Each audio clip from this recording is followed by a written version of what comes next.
for the next act. Girls, please do not scream. I know you're tempted to do, but will you please welcome Magic Mike? Well, good evening.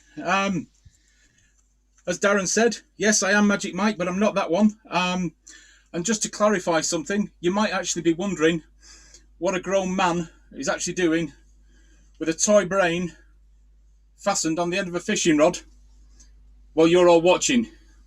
Well, just cast your mind back to what we said we was going to be doing. And cheers, I'm glad you got it, Graham. We're going to be doing a little bit of comedy magic for you. And I've got to actually say something. That something really weird happened on the way here tonight, and which is really disconcerting because I've only gone from my front room to this bedroom. Sorry, my studio. But this guy said to me, he said, "Where are you from?" I said, "I'm from Oldham." And he went, he said, "I'm going to make you feel at home." I said, "How are you going to do that?" He said, "I'm going to rob you." I said, what do you mean? You're going to rob me? He said, "I'm going to rob you." And I said, "Well, I don't know what's going to happen." And he said, "But anyway, this is what went down. And when the police come around, I'm going to be able to give them an absolutely perfect description because Greater Manchester has probably got one of the best police forces in the country. And if anybody, when they come round, in fairness, that's what the guy looked like.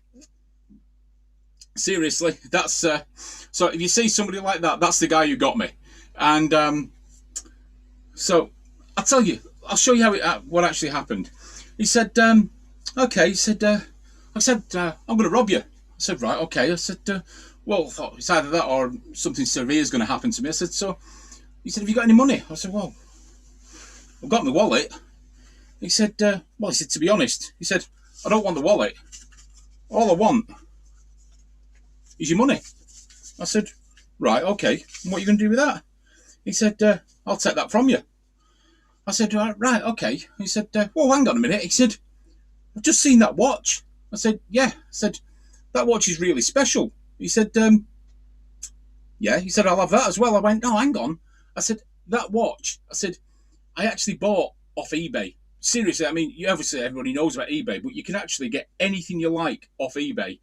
And this watch, it might only have cost me 50 quid, but it's really special. It's only right twice a day, though. Once at 20 past 10 in the morning and once at 20 past 10 at night. And I know just how special this watch actually is. Because, like I say, on eBay, you can get all the original stuff. And I actually bought an original Picasso for £100. And I know it's original because it's the only one he's ever done on black velvet. So it's going to be absolutely perfect. I'm going to make a mint at some stage on that. And the guy said, "Right, okay." He said, "Come on." He said, "I'll have the watch as well." I said, "Right, okay." So he put the watch in there. He said, whoa, hang on a minute." He said, "I've just spotted that ring." I said, "Yeah." I said, "But that ring's, I was given that by my granddad." He went, "Yeah." He said, "Well, I'm going to take that." I said, "Oh, mate, come on." He said, "No." He said, "I'm not your mate." He said, "I am going to take the ring." So I said, "Right, okay, go on." So he actually took that. And the thing was, he didn't actually realise that I was a magician because when he got home, he'd actually got nothing whatsoever. And I'd got the ring, I'd got my watch, and I'd actually got the money. So all that proves is, ladies and gentlemen, never rob a magician. So we're going to just try something now, and let's have a see who's best to actually try this one with. Let's have a see. Let's just try. We'll try Graham. Graham, can you just unmute your microphone a minute, please? Right, so we can hear you. Right, can you hear me, Graham? Little microphone button that's on the bottom. Oh, here we go. Cheers, mate. Right, can you hear me, Graham? Yes, we can hear you. Right, Graham, we're going to try a little bit of comedy and mentalism mind reading. this is, I'll explain basically what it is. I mean, Stuart's going to be doing a lot of the mind reading later on, but my actual side of things is comedy mind reading. I'll explain what that is. If it makes you laugh, it's comedy. If you don't understand it, it's mind reading. If it makes you laugh and you don't understand it, it's comedy mind reading. I've done my job and everything's cool and there's no problem whatsoever. So, Graham, I've actually got a word written on the back of this card. Do you know what that word is? No. No. Great. It's pretty good. That's fantastic, pal. Okay. I've actually, on this one, I've drawn an animal. Now, Graham, I've got to try and sort of get on your same wavelength here. I can't change this in any way, shape or form, but I've actually drawn an animal. I want you to think of any animal and let's see if I can get on the same wavelength and sort of transmit my thought through to you of what I've actually drawn on here. Have you got an animal in mind? Sheep. Sheep. That really doesn't surprise me, to be honest. Graham and I go back a long, long way. A sheep. She sends her regards. You weren't actually, you weren't at rehearsals, were you? A sheep. Right, I'm no Picasso, but then again, neither was Van Gogh. But that's my drawing of a sheep. Graham, I think we're on a pretty good wavelength here. Now, Graham, what I want you to do is just imagine that you're actually now in Morrison's or Sainsbury's, or I'll give you the benefit of the doubt, Waitrose, and you're in there and you're going to pick one item of shopping that's in your trolley. It don't even matter if it's in the reduced bin or anything like that. But just think of that one item. Have you got the item in mind? Yep. Okay. For the first time, and we haven't planned this, what item are you actually thinking of? Tin of baked beans. A tin of baked beans? That the best you could come up with? Graham, you're not actually going to believe this, but believe it or not, ladies and gentlemen who's watching, that is actually the barcode for a tin of baked beans. But seeing as though, well, I'll tell you what, we'll actually use a few people on this one. There's a few people that are actually on, and they actually know about various types of sponsorship and things like that. But this next item has actually been sponsored by Pepsi. So we'll come to that in just a minute. But this has actually been up here all the time. So what we've actually got here is a series of numbers. And I'd like to, if anybody can verify that those 4 sets of 3 numbers do add up to 1986. Has anybody seen that and they've been able to check it whilst I've been on? Or whilst it's been up there? Somebody's actually... Somebody got the calculator out? 927 463 342.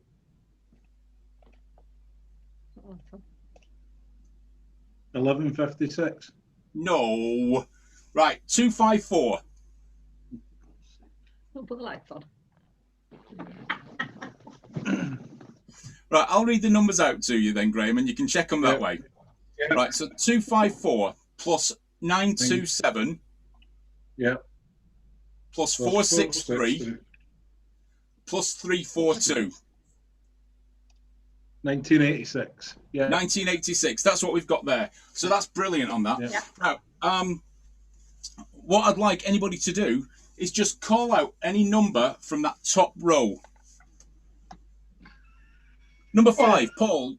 Paul's got number 5, so we'll cross number 5 out and we'll put number 5 there. Okay. So if somebody else can just, from the second row, call out 9, 2, or 7. 7. 7. Okay. So from this row, number 4, 6, or 3. 4. 4. And then from the bottom row, either 3, 4, or 2. 2. 2. Thank you, Paul. Okay. So we're going to repeat the process. So from the top row, either number 2 or number 4. 2. 2. So from the second row, either 9 or 2. 9. 9. Okay. From this one, 6 or 3. 6. And from the final row, either 3 or 4. 4. 4. Okay, so that leaves us, by process of elimination, we've actually got the number 4, the number 2, number 3, and number 3. So, if somebody's got a calculator, could they add together 5742 with 2964 with 4233?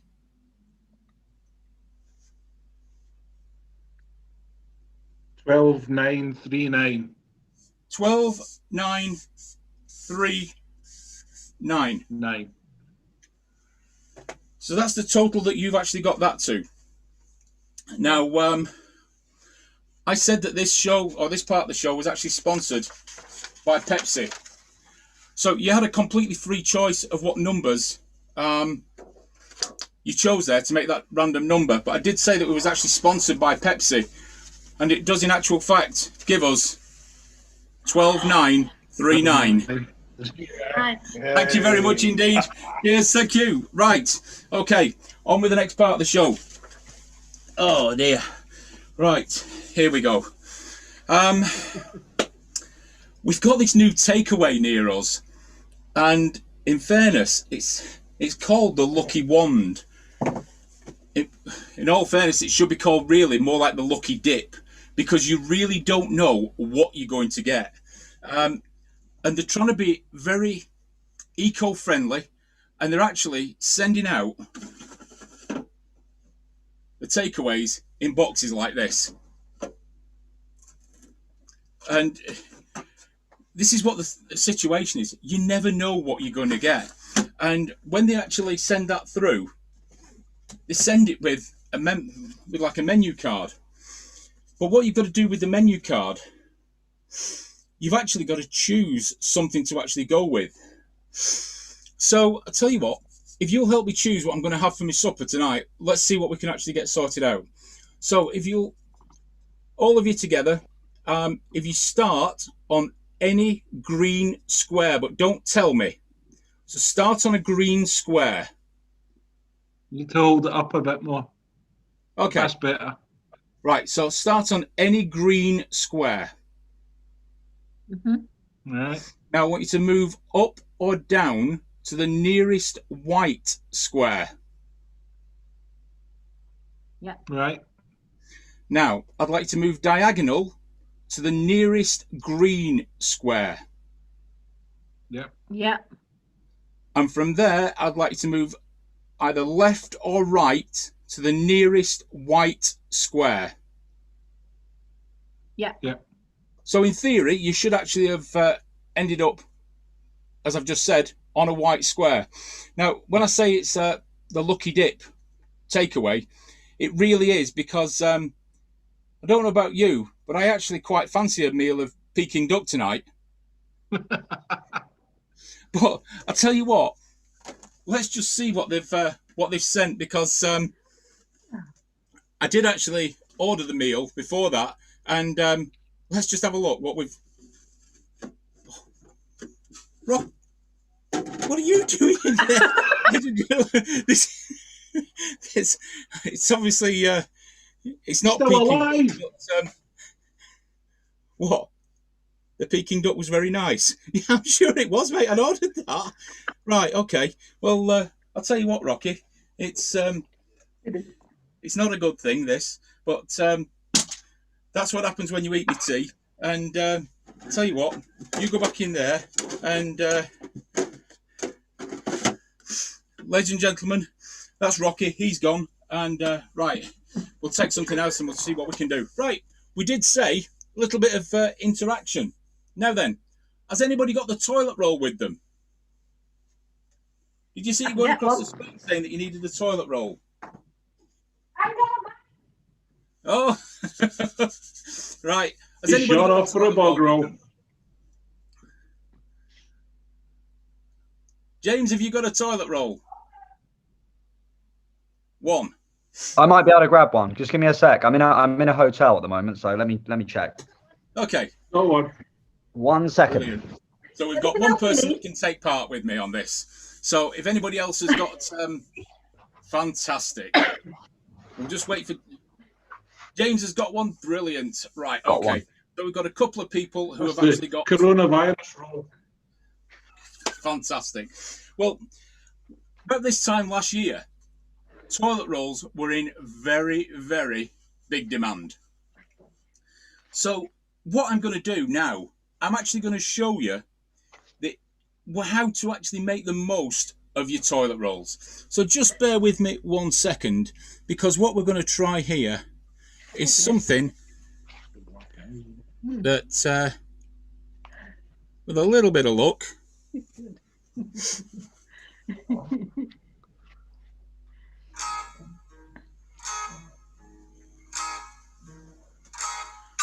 so those of you that have got the toilet rolls, I'd like to take a couple of pieces of toilet roll.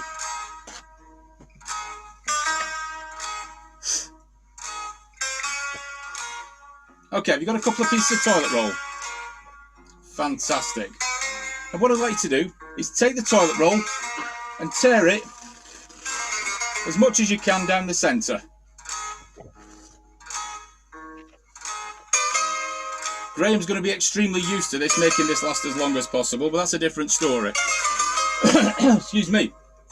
Okay, now tear it in the middle.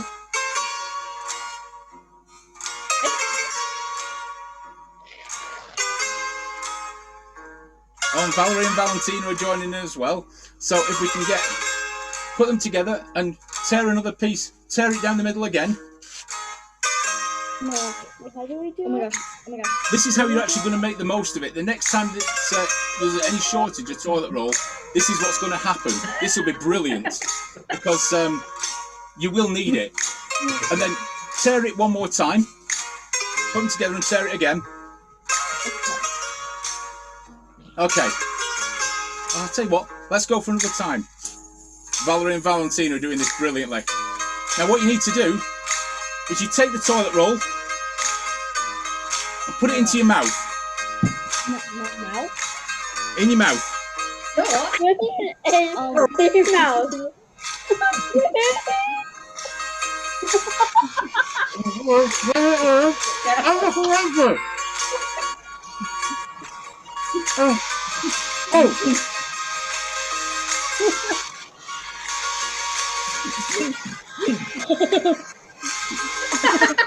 You can.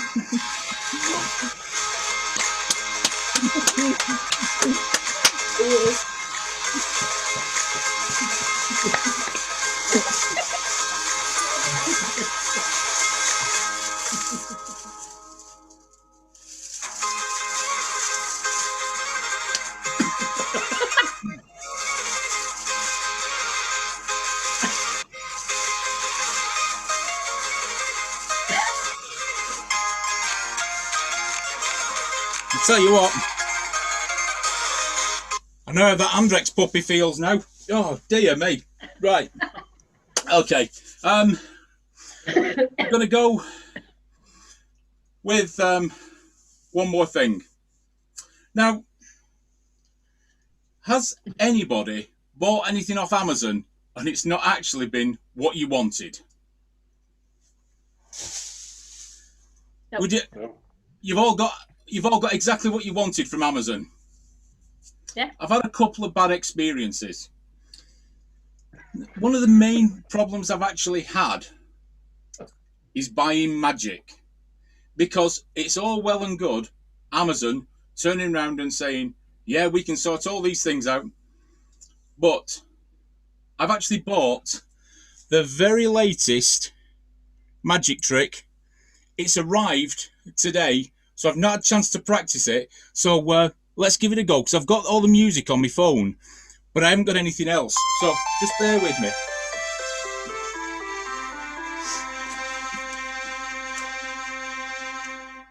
Hello, magician, and thank you for placing this order with the Atlas Magic Company. Brill. We hope you enjoy your mail order magic trick lesson.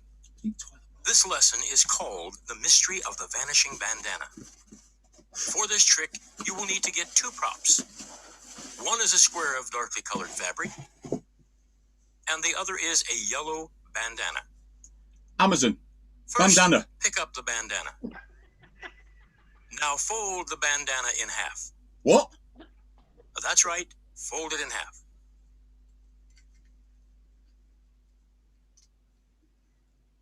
Now fold it one more time. You having a laugh? Take the folded bandana and hide it in your left hand with the palm facing down.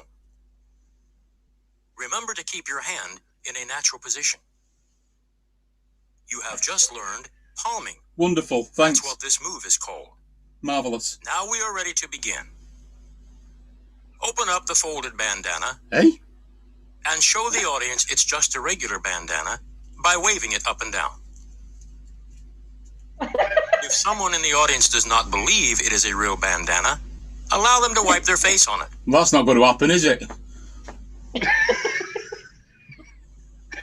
Now place the bandana temporarily on the table and pick up the dark square fabric and gather the 4 corners together, making what looks like a little bag.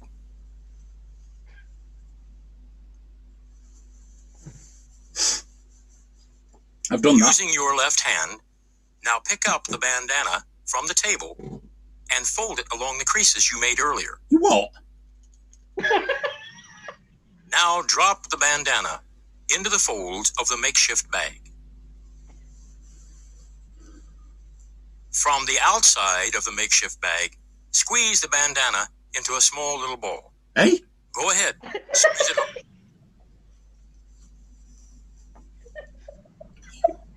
What the audience did not see is that you never really put the bandana in the fabric at all. I did. You really kept it hidden in your left hand. I didn't. Remember palming? I remember it. You didn't tell me to do it. Again, remember to keep your left hand held naturally. Now make a magical gesture. I can think of a few, but there's children And present. for your grand finale, open the fabric, showing the bandana has vanished, and receive your well-deserved applause.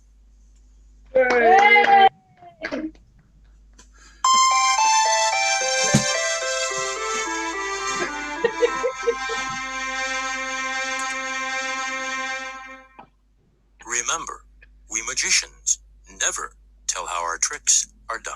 Tell you what, one of these days I'm going to swing for Amazon. Right, ladies and gentlemen, that's for the time being. That's me done. And so, without further ado, I'm going to introduce you to a gentleman who, in fairness, is our well, it's a bit of a card shark, really. Card shark is what's best described